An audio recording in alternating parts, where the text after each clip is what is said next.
It's something I tell people all the time. It's not patience that's the virtue, it's endurance. Patience means I'm waiting for something. Patience means I still have an expectation of me receiving something. Patience then sets people up for a fail a lot of the time because I'm just being patient and still anticipating the thing coming. It's endurance. Hey everyone, welcome to the Grad Coach podcast. My name's Derek, and today I'm joined by Dr. Ether, one of our trusty coaches. And we're going to be talking about the 3 habits of highly successful students. If you're looking to set yourself up for success and to ace the game of academia, this one is for you. So without further delay, let's get this party started. Dr. E, welcome back to the pod. Thank you for having me. Pleasure to be here. Awesome. So let's get on to our first habit of successful students. And the first one is that these students think and write critically. Dr. E, what's this all about? I mean, I can't tell you how important this first step is. There's a reason it's the first step. It should be the first thing that you think about whenever you're engaging in study, generally speaking. But what this boils down to is the ability to analyze, understand, assess, and evaluate phenomena and claims based on their premises and their conclusions. Now, to break this down, this can be summed up by the kind of 5 typical critical questions that people ask, or you could ask of almost anything that you're reading or of anything that you're thinking, which is the what, where, when, how, and why of the thought or of the claim or of the argument. You kind of investigate or you dissect the claim that you're looking at on those bases. And before you know it, you're starting to do some analysis, you're starting to do some critical thinking.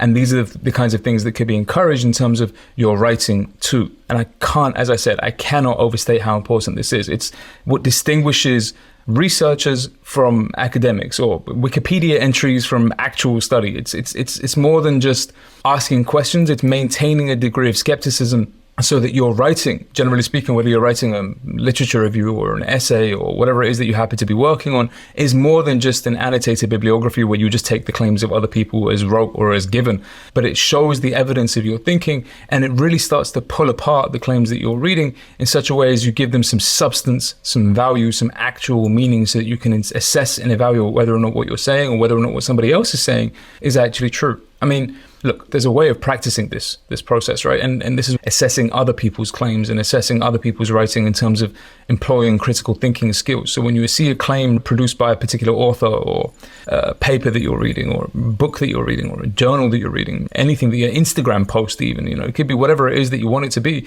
But when you see those things, there's a certain standard that these things need to be held to. Your own work as an academic or as somebody who's studying is going to be held to a certain standard. There's no reason why you shouldn't be holding the people's work who you're reading to that very, very same standard. So you engage critical thinking, you assess the claims that they're making, you evaluate whether or not what they're saying makes any sense on the basis of that critical thinking and on the basis of the premises they're presenting and the conclusions they come up to. This aspect of your thinking, as I said, I can't overstate how important this is. Well, I want to circle back to 2 terms that you spoke about there, premises and conclusions. And premises and conclusions are really the core sort of building blocks of any argument that you're going to read or that you're going to make. And so premises could be something like, if we have an example of, let's say, 2 premises. Premise number 1 is that all mammals breathe air. So there's one premise. And the second premise would be that whales are mammals. So we've got these 2 premises, and a conclusion from that would be that therefore whales breathe air. So you can see these are building blocks. So we've got these 2 premises and a conclusion. This exists in any argument, or should exist in any argument. It's really, really useful to look at whatever is being argued, whatever's being put forward in research paper, or your mates at the pub, or whatever the case may be, talking about football. You want to dissect everything in terms of its premises and its conclusions. And the reason this is so important is that you want to verify whether these things are actually correct. So you want to say, okay, well, premises, let's look at the premises. Are they factually correct? Where does this information come from? What data is this based on? Is it based on data, or is it just based on someone's opinion? You want to really question the integrity of the premises that are being plugged into any given argument. And then the next thing you want to look at is, okay, given these premises, whether it's 1 premise or 2 premises or 10 premises, does the conclusion follow from that in a really logical, intuitive fashion? And very often what you'll find is that at first glance, it might look like, yeah, that's the case. These premises lead logically to this conclusion. But if you pushed a little bit deeper, you might find that, well, actually, there's some other conclusions that we could come to there. Or, well, actually, this conclusion is a little bit of a stretch. It's going a little bit too far in terms of the claim that it's making. And so you can see this is a way of deconstructing arguments that are made in any piece of writing or any conversation and going, okay, how do we inspect these arguments and think about them in a critical way? And similarly, when you're writing as a student or you're speaking as a student or at any point in time in your life, you want to think about, how am I communicating a convincing argument by way of having strong premises that are data-backed, that are evidence-backed, and having logical conclusions that follow from those. If you can start looking at life and start looking at all interactions through the lens of premises and conclusions, you inherently start becoming a bit more critical in terms of your thinking.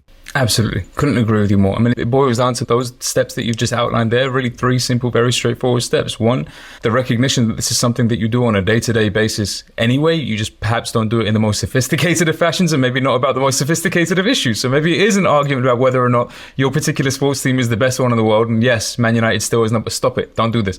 But, maybe it is about that, but maybe it's an argument with your family. Maybe it's a debate with your friends. Maybe it's a debate with a loved one about some particular issue. And what you'll find is that you're engaging in that critical thinking, or you're engaging in some form of it without you even realizing it. So it's a sophisticated version of doing the same thing that you do on a day-to-day basis anyway. It's just adding the terminology and the work into it to make sure that you level that up and you refine the skills involved in your critical thinking and looking at premises and conclusions.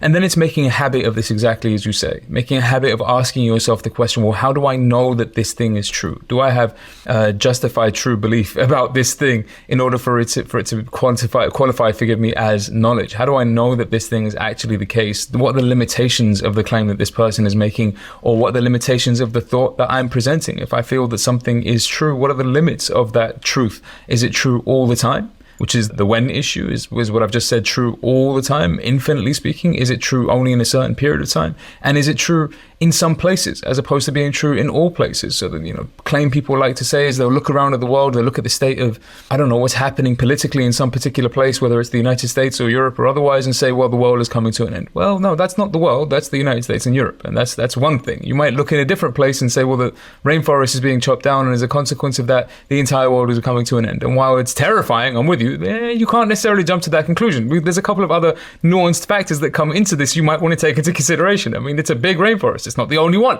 So there's a bunch of other things that you want to consider, and there's nuanced debates and nuanced arguments to be had here. And it's all making sure that you do these things on a regular basis, that you make a habit out of just asking yourself these questions, whether it's about your own claims and your own premises and your own arguments, or about the claims and the premises of other people. And then, of course, once that does become a habit, or once that is the case, or even as you're trying to make this a habit, that this is something that you incorporate into your writing. This is where you prove the efficacy or the impact of you getting into the habit. That it's not just enough for you to be a really, really annoying person and just assessing everybody's claims that you bump into in the bar or wherever it is that you're going, but that you're doing this for sparring. You're practicing in order that when you actually get into the ring and you do your writing, whatever it is that you're writing about, you write that work critically, and then you engage in some critical thinking in the course of your writing. One, that makes me assessing your work a hell of a lot easier. That's number one. I mean, it makes me a lot easier for me. So, if you're just doing me a favor, that helps. But two, it just levels up the quality of your work, generally speaking. And as I said, this is where it actually counts for something. So yes, maybe it does. Critical thinking does mean that you win a debate or two more often in the pub or in the bar with your friends about whatever sports team it is that you're talking about. But that's not really where it matters. What really starts to matter is when you're implementing those skills in your writing, in the work that you're publishing, in the work that you're trying to complete in order for you to achieve the greater goals that you're aiming for.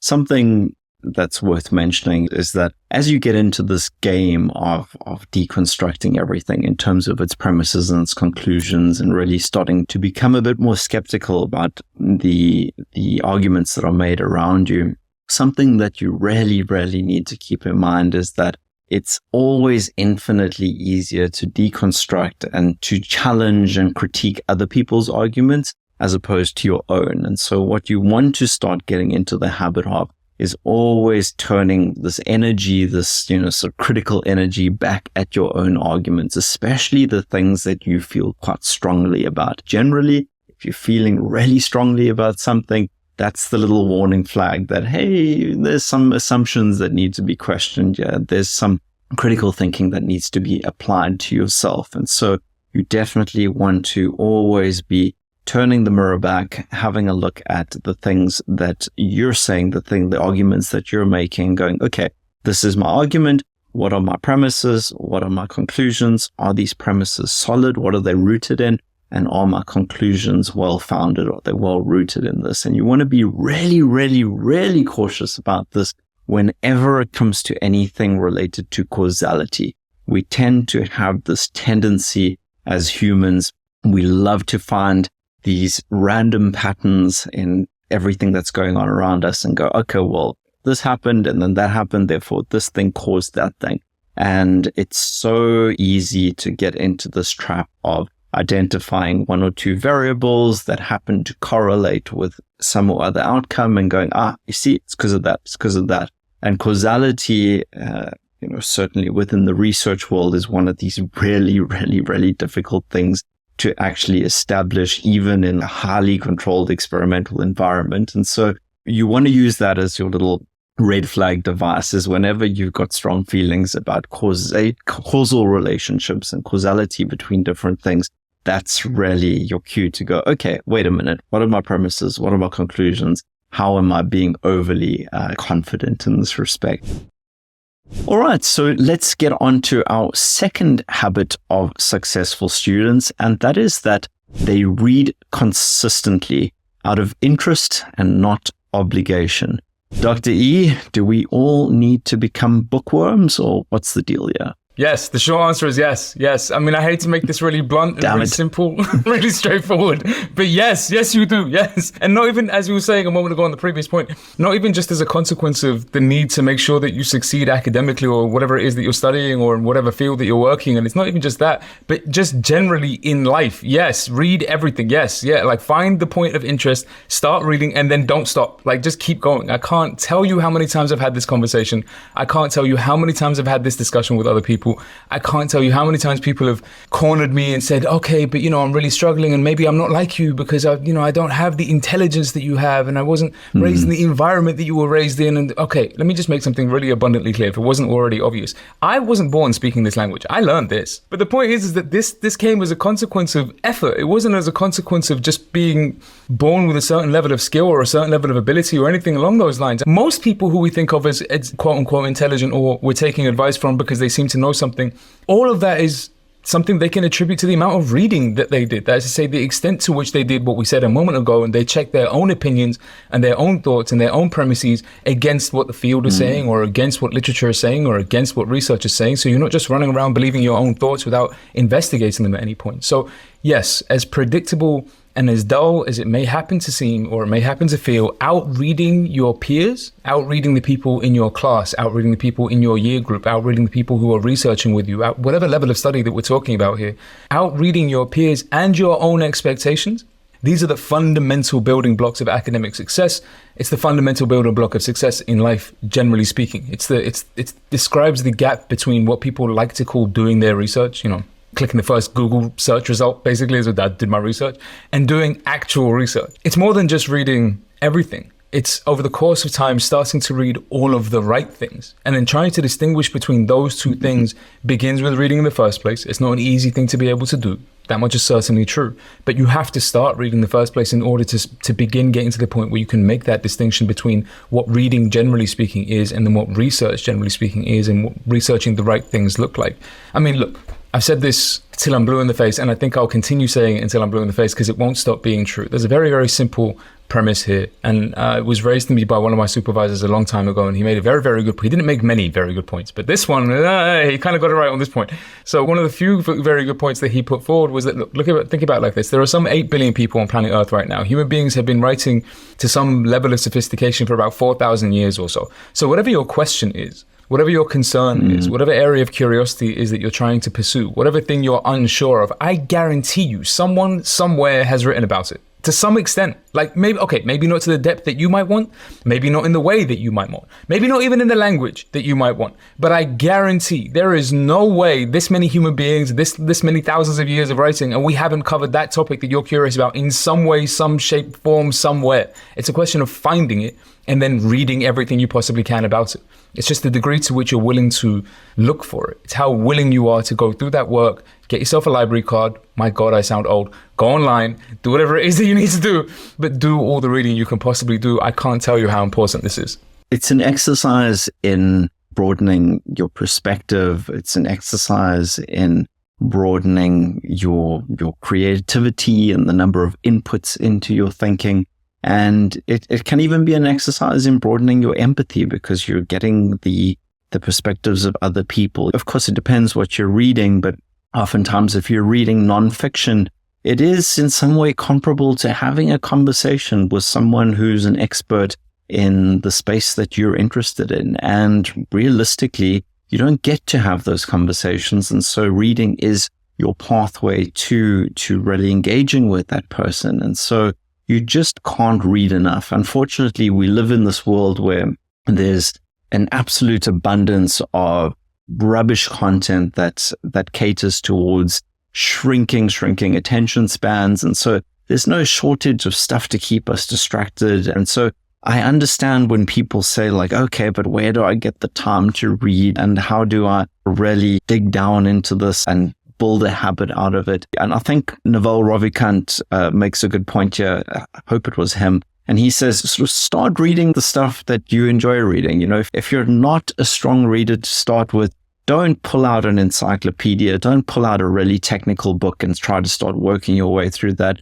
Pull out some crummy novel or some piece of junk reading, if it has to be that, something that's going to keep your attention, and engage with that and continue to engage with that level of reading until it becomes a bit of a habit, until it becomes something that you really start looking forward to, and then work your way up. I think what often happens is students and just people in general, they say, oh, I need to read more. So they go to the bookstore and they pick whatever the intellectually provoking or stimulating thing comes up. And then they get, 15 minutes into it and they go, oh, this is just so heavy, because not only are they sort of exercising their underserved skill of reading, they're also trying to chew on something that's just too intellectually demanding. And so they get put off by that, and then they're back on YouTube, hopefully the Grad Coach channel, or they're back on Instagram, or whatever the case may be. And so you really want to just start small here and work your way into a habit of reading. And it does just become a habit, and does just become a thing that you actually start enjoy doing. And you don't have a problem picking up a book and consuming it over the course of a week. You don't have a problem reading through a few journal articles, because it's a skill that you developed just like any other skill. So start small and work your way up. Absolutely. I couldn't agree with you more. I mean, it's a really, really obvious, to some degree, really obvious point, but an absolutely accurate one. And it's the way, look, it's the way my own reading journey started. It's the way I'm sure your reading journey started. It's the way most academics' reading journey started. But you have a question, you have a point of curiosity, you have a point of interest, or, if you're studying something, I guess the easiest thing to start off with is whatever it is that you're supposed to be studying and learning about. But in principle, just for general reading, it's a question of just finding that point of entry that is of intrigue or of interest to you. I mean, I remember when I was younger, one of the first things I picked up was this very, very small, unknown philosophical text called something along the lines of A Simplest Philosophy by a lady by the name of Key Nelson. Very, very small book, nothing too complicated. I mean, it had illustrations in it, for the love of God. It was just very, really, really, for the purposes of philosophy, it was really simple level of philosophical engagement. But I'll be honest with you, I just wasn't really that interested in picking up Heidegger at the time, or Jean-Paul Sartre, or whoever else it might have been, as super heavy, complex philosophical thinkers. I wasn't so inclined to do that. I started off with something talking about the way that boats look different from the horizon versus as they get nearer to you, and what that means for the philosophy of perception. I mean, really, really basic, simple stuff with illustrations, but I found it interesting. I mean, that in addition to, I was reading stories, Buddhist sutras, and a whole bunch of other stuff, just because it was vaguely philosophical and it kind of touched on points that I found vaguely interesting. But the idea is that you follow the breadcrumbs, right? You start off with that point of vague interest or something that you find compelling for whatever reason it might happen to be, and then you follow the breadcrumbs. You pursue that to the next step. So, okay, this person might cite somebody, And then whoever is that person that you're reading cites, you might then go and read that person. And that person might be citing somebody, and then you go and read that person. Then that person might have a whole bunch of sources in them,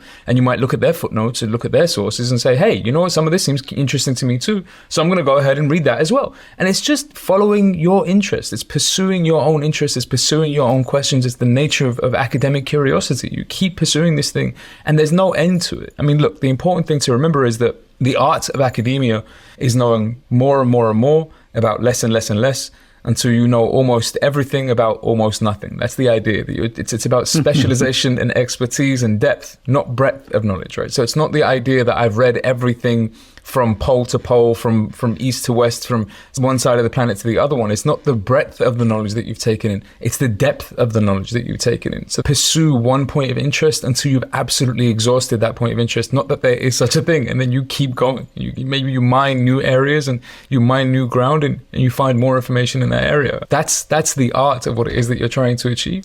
And there are some very, very straightforward ways of doing that. As we've said, just following this breadcrumbs principle is a good way to start.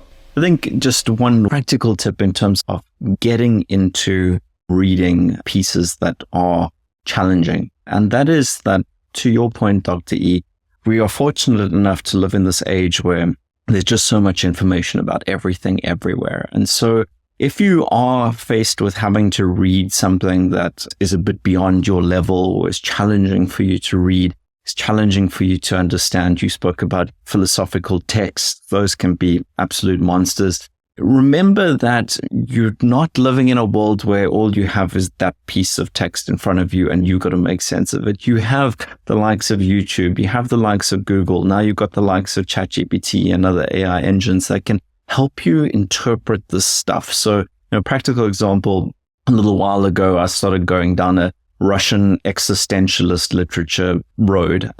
Don't ask me what got me going down there. And I felt the urge to dig my way into Dostoevsky. And for some, they might say, oh, that's easy reading. But for me, I could sense that there was a lot lying under the surface, and that, I could read the story and go, okay, nice story. But I knew that Dostoevsky has so much more depth in terms of what he's putting down into his work. And so I literally worked my way through a few of his books with the help of endless YouTube videos and lectures, and reading this chapter and finding some summary about it online and someone who's unpacking it.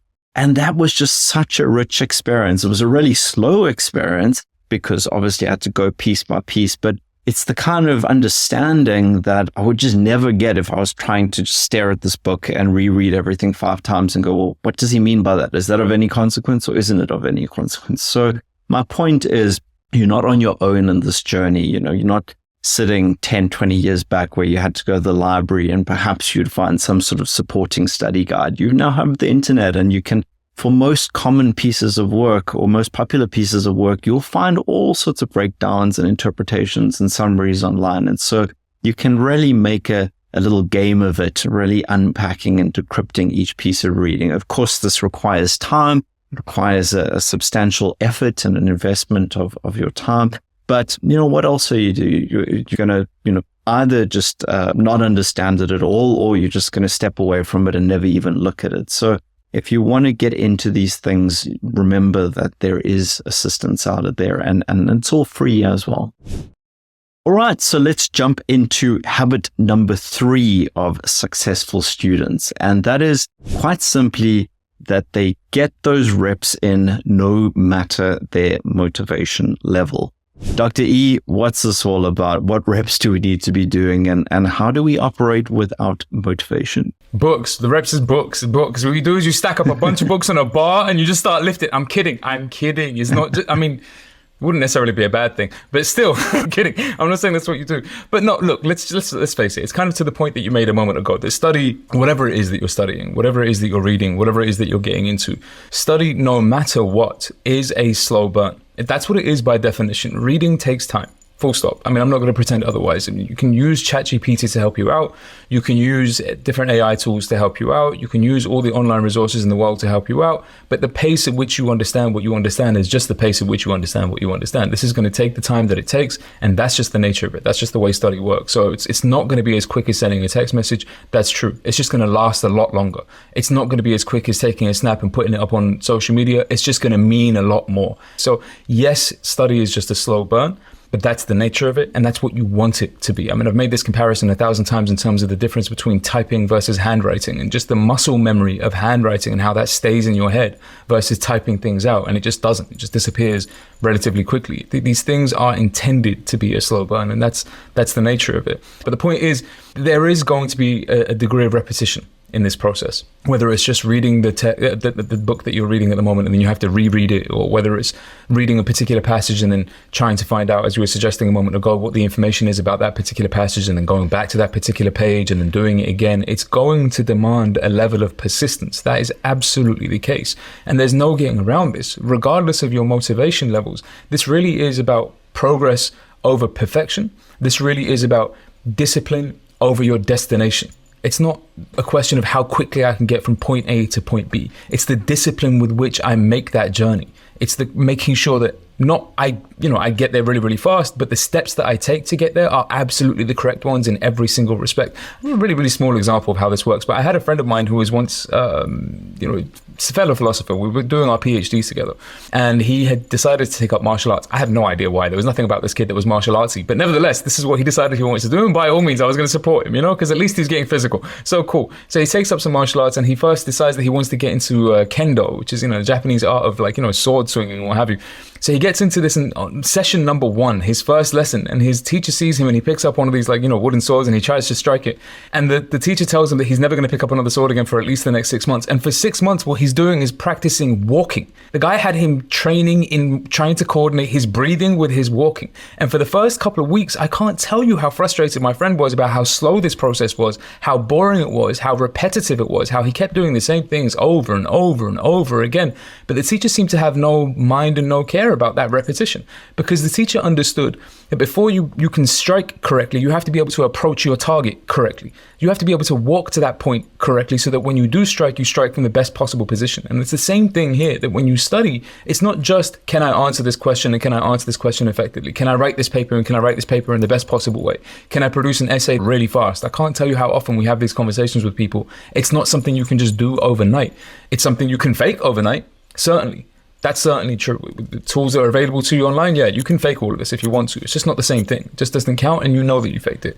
The difference is that approaching your target the right way means a slow burn. It means repeating this process. It means getting into the discipline of learning something slowly over the course of time. It's a question of incremental gains. You pick up 1% here, you pick up 1% there, you get a little bit better here, you get a little bit better there. It's the consequence of enduring effort focused on a very, very small area over a long period of time. The more you do this, the more successful you get, the more effective you get, the better your steps are as you approach your target, the better your coordination is, and the better your understanding of what it is that you're trying to achieve. 100%. If there's one takeaway that students need to walk away from this episode with, that is that relying on motivation and your motivation levels to get things done and to move you through your studies and to move you through life is a terrible, terrible, terrible strategy. Motivation is one of those things that comes and goes, and there's no shortage of YouTube videos and blog posts and whatnot about how to up your motivation, how to listen to this track or this playlist or this music or watch this thing and get motivated by this speech. Yeah, that's great, but it's temporary. Motivation is this temporary, fleeting thing that it's great when you've got it, but it comes and it goes, and there's not much you can do about that. But what is permanent is your discipline level. It's your ability to operate independent of that motivation. You want to, in a sense, treat yourself like something of a slave or a robot, where you decide in advance what you need to do each day, each week, each month, puppy down to each hour. You're going to commit to this plan and you just do it. It doesn't matter how you feel about it. It doesn't matter whether that motivation's there. It doesn't matter whether you're feeling creative and inspired and all of that fluffy stuff. Of course, those things are nice when they're there and you can do what you can to cultivate them. You can't rely on motivation to carry you through. You need to just operate through a discipline of just getting the reps in. And what's beautiful about that approach is that very often what you find is that once you just start doing, then that motivation trickles in. Once you just start that act, if it's a case of, let's say, the task of sitting down and writing an essay, once you just sit down, you start this thing, you're 10 minutes in, you get into a bit of a flow and you get a bit of a feeling of like, okay, I've got some words on paper here and now I'm feeling motivated. And so it's almost a case of flipping the script here where in instance one, you're waiting for motivation to give you the action to do the thing. Whereas what we're proposing is just do the action, have the discipline to just start the action, and then the motivation starts trickling from that. And that will really, really serve you well, certainly in your studies and beyond. 1000%. I mean, the way I tend to think about motivation is that you're right. It comes and it goes very often. It's the way think about like, in the Fast and the Furious movies, they've always got that NOS button that they hit to kind of give them that supercharge to get them over the line. And everybody kind of, get excited and you wait for them to hit that button and they zoom, but you forget about all the work they did in the first place to get them to the point where they're almost winning anyway before you hit the NOS button. I mean, I've got to have the discipline to be able to drive this thing correctly in the first place, make sure I'm near first place, and then when necessary, maybe the motivation gives me that extra little bit of boost and I push me over the line to kind of, for those particularly difficult days or for those days when I'm in a particularly rough mood or things aren't working out for me. All right, so on to our fourth and final habit of successful students, and that is that successful students set achievable goals and develop a clear action plan to achieve them. Dr. E, what do we need to know about this? All right, so it's again, relatively simple point, but tends to be overlooked all too often because people get excited about the goals that they set for themselves. They get excited about trying to be disciplined. They get excited about throwing themselves into reading, and then they miss the point of setting those achievable small actions that lead you towards that general goal that you're aiming for, whatever that general goal might happen to be. So whether it is you're aiming for an essay that you're trying to complete or a dissertation you're trying to write or just getting the grade that you want or getting the degree that you're after, whatever it might happen to be. But there's a bunch of smaller focused actions that will get you there. So if the general goal is your destination, the focused actions are the small steps that will cumulatively take you to that point. Now, of course, this also means being aware of your limitations, being aware of your circumstances and those other things, and working those into your plan of action or working those into your strategy. But nevertheless, it's a question of understanding that getting to the goal that you're trying to get to is the cumulative effect of a bunch of much, much, much, much smaller steps on the way there. So look, first things first. You've got to kind of bear in mind is that when you set focused actions, you understand that the difficulty is a measure of probability, not possibility. Now, this for me is a critical thing, and I can't tell you how many times I've said this to people, that difficulty is a measure of probability, not possibility. When somebody says something looks really, really, really difficult to achieve, I don't know if you've ever climbed a mountain before. I've done one or two, right? And I've never really climbed mountains like that, like it wasn't the Himalayas or anything crazy like that. But, I've climbed 1-2 small British mountains, like Snowdon here and there, nothing too serious. But even then, I bumped into a couple people. There's a Scottish dude I bumped into going up Snowdon, making it look really easy. And I was struggling the first time I did it. And he looked at me like I was really, really silly, like, dude, why don't you just breathe? And I'm like, what do you mean breathe? Like 4,000 feet up, this is rough. But the point was, as far as he was looking at it, is that the path to success, let's say the path to the peak, will be different for me than it will be for him. He happened to be of a certain height, of a certain weight. I was of a different height, of a different weight. And what that meant was that our steps were going to be of a different kind of stride, right? So when he strode forward, he was going to take larger steps than I was. The guy happened to be 6 foot something. So, there you go. I'm not all that. So, I wasn't going to take that kind of a stride, but that meant being able to incorporate that, understanding where I needed to take breaks versus where I didn't need to take breaks, and setting my actions the right way. So focusing my attention not on getting to the target or getting to the peak, but making sure that the next step I take and the step after that and the step after that is the appropriate one, if for no other reason than to make sure you don't fall off the side of the mountain, but also to make sure that the cumulative effect of all of those steps is that you are going to get to the point that you want to get to. It's not as though you can miss this. I mean, climbing that mountain ultimately is just the result of putting one small step in front of the other consistently. It's that. So it's setting a small set of actions, a plan of action, small strategy, small goal, small targeted actions that you can kind of pursue, and then following those consistently, one after the other, until you get to where it is that you're trying to get to. The important thing to kind of also put into context here with respect to this is that, as I said, if everybody's circumstances are going to be different, myself and this Scottish dude going up Mount Snowdon, if everyone's circumstances are different, for one, he'd done this mad times, all right? So I'm not taking criticism, okay? Yeah, he's done this a lot. But the point is, if our circumstances are different, then it's a good idea to take guidance, especially from those people who have done these things before. It's not such a good idea to compare yourself or to measure yourself against somebody else's progress. So your steps might happen to be smaller or slower than somebody else's steps. Your path might happen to take a left-hand turn where somebody else takes a right-hand turn. Your goals, or the way you arrive at your goals, might mean that you do that a little bit later or a little bit earlier than other people. That doesn't mean anything with respect to whether or not you've done this correctly. The only way you know whether or not you've done this correctly is making sure that the steps that you're taking in every single one of those leading up to the goal that you arrive at were the correct ones. And the way you do that is focusing your attention on those small actions rather than the general goal. I think so often we get mixed up between goals and strategies or actions. And how that most commonly manifests is that we set some lofty goal, and that gives us a little drop of dopamine, a little boost. We feel good, like, oh yeah, I'm going to do this thing. I'm going to ace this exam. I'm going to write this dissertation, whatever the case may be. This applies as much to life as it does to the world of a student. And the focus tends to be on the goal and achieving that goal, as opposed to the little actions that are going to lead you there, the path, the strategy. And by strategy, we really just mean a collection of actions together that move you towards that goal. And so what I always encourage students to do is, it's great, set the goal, set a SMART goal. And there's no shortage of information online about how to set goals and what goals should look like. But that's great. Now put that on the ledge and say, okay, where I really need to be focusing my actions or focusing my attention is on developing a plan of action. How do I achieve this thing?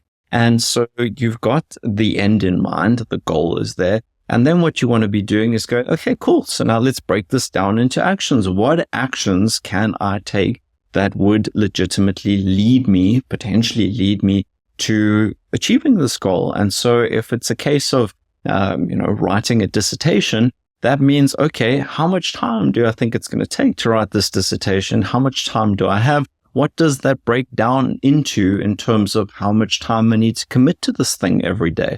What resources do I need? How do I get access to those resources, et cetera, et cetera? So you want to be taking this lofty, fluffy goal that makes you feel good in the moment, but means nothing without actual actions. You want to take that and then break it down into the really mundane stuff of how much time do I need? Where am I going to allocate that time? Who do I need to engage with? What stuff do I need? How am I going to get all of that? So it's all the unglamorous stuff.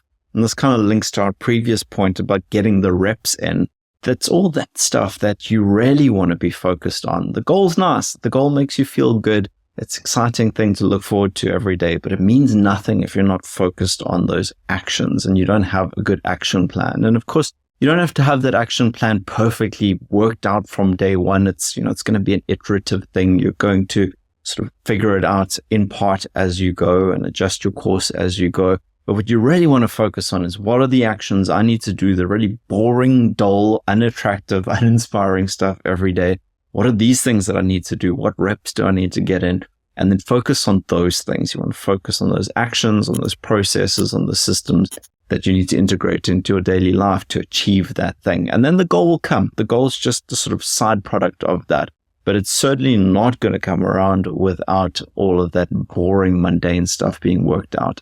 Oh, 100, man. And then it's a question of, in addition to the point you're making here about determining how much time you can realistically dedicate to the work that you're trying to achieve, breaking that down into smaller chunks, working within those frames and so on and so forth. There's also the issue of prioritizing everything that you're trying to do and trying to prioritize the right way. You see, look, we're going to break down prioritizing even further. So it's not just prioritizing based on necessity or based on preference, but based on necessity. So often people prioritize on the basis of what they like. So, I'm going to deal with the hard stuff first because I like dealing with the hard stuff first. Or I'm going to deal with the easy stuff first to get all of that out of the way, then concentrate on the hard stuff. But it's kind of a haphazard way of dealing with any particular issue. It's not a question of what you prefer or what you like or what you want to achieve. You have very little to do with this process. It's got much more to do with what's necessary in order to get you towards that goal. The mountain is the mountain is the mountain. It's not moving anywhere. Like, it is what it is. You only climb it one or two particular ways. Like, that's just what it is. You're either going to get from here to the top, or it's not a question of, well, I prefer to get to the mountain, to the top of the mountain really quickly, or I prefer to get there really slow. I mean, I don't really mind what you prefer. You're going to get there one way or the other, and the mountain's going to decide most of this for you. So it's a question of determining, prioritizing on the basis of necessity. So what's required, so determining what's necessary for you to get you to the next stage. So understanding the task that you're trying to do, reading the necessary sources, planning the paper that you're trying to write, or the essay or the thesis or whatever it is that you're working on. But a question of building from the ground up as opposed to thinking from the top down and kind of imagining what I ideally where I'd like to be, and then inferring or kind of reverse engineering yourself down from there. It's a question of looking from the ground of where you actually are and then going, okay, so how do I build from here towards a loftier goal? I mean, there's a phrase that I quite like that I use a lot of the time, and I borrowed from, I don't know why I'm in a very Japanese mood this morning, but I borrowed from a Japanese text I read a while ago. But it's that, look, matters of great concern, in this context, your goals, your overarching goals and what you're trying to achieve, matters of great concern should be treated very, very lightly, but matters of small concern should be treated very, very seriously. It's a question of focusing on what's immediately in front of you, of the next step that you have to take, and trying to achieve that with excellence, and then moving on to the next step beyond that with excellence, and then the next step beyond that with excellence. You keep doing this, and the cumulative effect of excellent step after excellent step after excellent step, or excellent action on excellent action, you produce an excellent piece of work almost without you even realizing it, rather than just setting yourself this kind of, as you said, broad, lofty goal and kind of making yourself feel good in the process, and then you fall flat on your face halfway through and wonder what's wrong with you. And there's nothing wrong with you. It's just that there was too much of you involved in the process. Step back, focus on what's immediately in front of you, do those things, and do each one of those things fully focused on making sure that those steps or those smaller actions are taken with excellence. And then you master those, you can't not get to where you're trying to go. Absolutely. I think in so many cases, we get caught up in the sexiness of the goal, and we tend to veer away from the unsexy legwork, the boring, the mundane, but crucially important daily actions that are going to move us towards that thing. And so we focus on the thing that we feel like doing. So we've got this big list of things that we think are going to contribute towards moving towards this goal. And each day we wake up and we just go, what do I feel like doing today? Okay, I'll do that thing. And, that thing might be of consequence, or it may not be. And so what you really want to be looking at is saying, okay, I don't care about the sexiness of any given item. What are the things that are going to move me forward, as you say, and focus on that step by step, every day, little piece, and you'll get to that goal, whatever it might be. And look, there's a cumulative effect of everything that we've been talking about up until this point, much in the same way as we're suggesting that there's a cumulative effect or a positive cumulative result of you taking these small steps. All of these steps that we've been highlighting, all of these habits of first-class students or first-class study, or in fact, just making sure you're first class in life. But all of those little habits themselves have a cumulative effect. And one of those impacts, one that I personally like quite a lot, is the confidence that comes with a certain degree of familiarity with the thing that you're looking at, or the subject that you're trying to understand, or the topic that you're trying to wrap your head around, or the goal that you're trying to achieve. There's a certain degree of confidence that comes from that. And it's the combination of all of those factors that we've just mentioned a moment ago, all those little habits that you can put into place. Confidence born of actual research, not Google searches. Don't do that. Drives me nuts. I had a number of times where people tell me, well, I did my research and it's a Google search. No, you didn't. It's the confidence that comes First result. Yeah, exactly. First result. Or sometimes they get really smart and they click the third one. It's like, oh, like, well done. It's not that. But it's the confidence born of actual research, right? It's the confidence born of actual reading, not just reading online, not just reading the latest blog post, and not just reading the opinions of other people who read the things that you're supposed to be reading, but actually investing the time to immerse yourself in the reading, even if that does take time and even if it is a slow burn, as well it should be. It's the confidence born of engaging with critical thinking on a day-to-day basis as a habit of the way that you function, not just as a habit of the way that you do your work, but a habit of the way you think, generally speaking. I mean, I can't tell you how annoying I became to my friends and my family during the course of my PhD, but I knew that, like, okay, I'm sorry, that's just the cost of what it's going to be. For a period of time, I'm not going to take anything you say without skepticism or criticism. Why? I need to get into that habit because I know that the standards set for me achieving the goals that I want are so high. This has to be something that I live and breathe. This can't be just something that I do on a whim or whenever I feel like it. It can't be something I turn off and on. This has to be the way that I function. So implementing that critical thinking all the time is one of those crucial things. And then doing the work, getting the reps in, as we were saying beforehand, no matter how boring it is, no matter how unsexy it might happen to be, no matter how repetitive, no matter how much endurance is required from you. It's something I tell people all the time. It's not patience that's the virtue, it's endurance. Patience means I'm waiting for something. Patience then sets people up for a fail a lot of the time because I'm just being patient and still anticipating the thing coming. It's endurance. And endurance means it doesn't make a difference whether or not I get to the goal that I'm trying to get to. That's not where my eyes are focused. My eyes are focused on making sure that I repeat this action with discipline and with mastery or excellence on a day-to-day basis. That's what that means. And if I get something as a consequence of it, so be it. But my eyes are fixed on other things. It's not a question of just the goal itself. There's way more to this. It's what we've been saying the whole way through this course, this conversation, is that it's not just a matter of the goal that you're trying to achieve academically speaking. These are life skills. Like, this has an impact for how you function on a day-to-day basis and how you walk through life. That if your eyes are focused on those smaller goals, the larger ones just fall. They just end up falling in your lap and it just ends up happening. You don't even really notice. You're much more focused on things that in fact are far, far bigger. You just don't notice how much bigger they are because you're not looking correctly. Focusing on those small targets is what really matters. It's not the same as confidence in the sense of, I don't know, the common sense, not in the sense of the self-belief. Confidence in the sense of self-love or any other self-based belief. It's not that kind of confidence. Those things are malleable. They change like motivation. It kind of moves and changes with the weather and the wind. The degree to which you believe in yourself, the degree to which you have self-confidence, the degree to which you love yourself. I mean, all of these things move around all the time. There's a reason why that industry is worth as much as it is, because they can sell you the lies that come from it. But it's not about that. This is confidence that's grounded in knowledge. This is confidence grounded in reading, grounded in research, grounded in study, and grounded in continued effort. What you want is the same thing as that level of certainty built into your body, built into your very bones almost, with everything that you do, and particularly with study. And one of those ways of doing that is applying all of the steps that we've mentioned today to make sure you get to where it is that you're trying to get to in a clear, masterful, excellent fashion, confident fashion, real confidence, that kind of stuff. That's what we're looking for. Dr. E, I thought we were having a podcast about the successful habits or the habits of successful students, but as you've so artfully outlined, this is really a set of life skills, and I couldn't agree more. These are all things that carry you well beyond your degree, whatever you might be studying. So Dr. E, thanks so much for sharing with us again today. And I do hope that some students have seen it as a therapeutic session as I have. Hey, no problem at all. A little bit of therapy mixed in with a little bit of Buddhist philosophy, a little bit of Japanese wisdom, a little bit. Hey, you get everything over here. I don't know what to tell you. You thought this was just great, coach. Come on now. We do a lot more than just that. This is great stuff. All right, so that wraps up this episode of the Grad Coach podcast. Remember, you can find loads of free resources, including detailed tutorials, templates, and much, much more over on the Grad Coach blog. You can find the link to that in the description. If you got value from this video, please remember to hit the like and subscribe buttons, and you'll definitely want to check out this video next. I'll see you there.